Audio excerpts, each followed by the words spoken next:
Quest'opera di Nicola Furlan è una tecnica mista del 2016, si intitola Ricami di mia madre.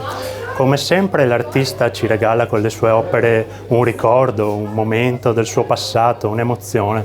In questo caso un ricordo legato proprio alla sua famiglia e a sua madre, che realizzava i classici e splendidi merletti di Burano.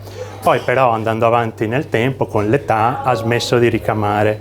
Però il figlio ha in qualche modo portato avanti questa tradizione con quella che è la sua arte, il suo modo di esprimersi, cioè la pittura.